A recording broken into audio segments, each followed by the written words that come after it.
سلام، وخت مو پخیر. له آرزو څخه د 1 بجې خبرونو لیدونکي یاست. د ایران د سوداګرۍ خونې پلاوي غړو د کانونو او پترولیم له وزیر سره په کتنه کې د هیواد د کانونو په تیره بیا د مسو، سرو زرو او اوسپنې کانونو پر سر پانګونې لپاره خپله لیوالتیا ښودلې ده.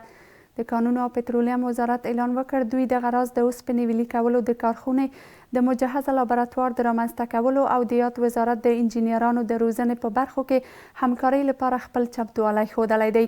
د کانونو وزیر هدایت الله بدري هم ویلي دمګړۍ په هیواد کې د پانګونې مناسب فرصتونه او بهرنیو پانګوالو لپاره لازمې اسانتیاوې برابرې شوي دي.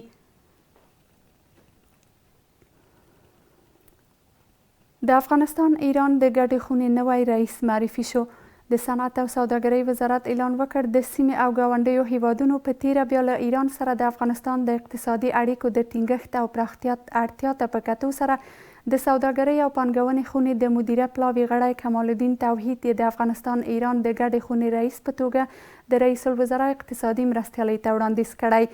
د یاد وزارت په خبره د رئیس الوزرا اقتصادي مرستیالۍ د افغانستان ایران د ګډې خونې نوي رئیس په توګه د ښاغلي توحید د معرفي وړاندیز یې منظور کړ.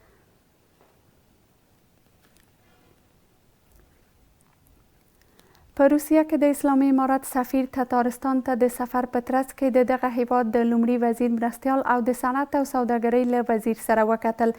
ګل حسن ټینګار کړی چې دواړه هیوادونه کولی شي په افغانستان کې د سوداګرۍ او پانګونې له فرصتونو څخه ګټنه وکړي. دواړو لوریو په دې لیدنه کې د دوه اړخیزو موضوعاتو او په افغانستان کې د تاتارستاني شرکتونو د پانګونې په اړه سره غږېدلي دي.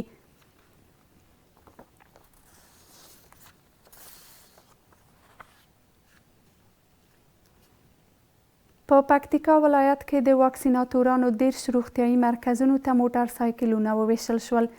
د عامې روغتیا وزارت وایي دغه موټر سایکلونه د یونیسف لخوا او د دغه ولایت په بیلابیلو ولایتونو کې واکسیناتورانو لپاره د ترانسپورتي اسانتیاو د برابرېدو په موخه ویشل شوي دي.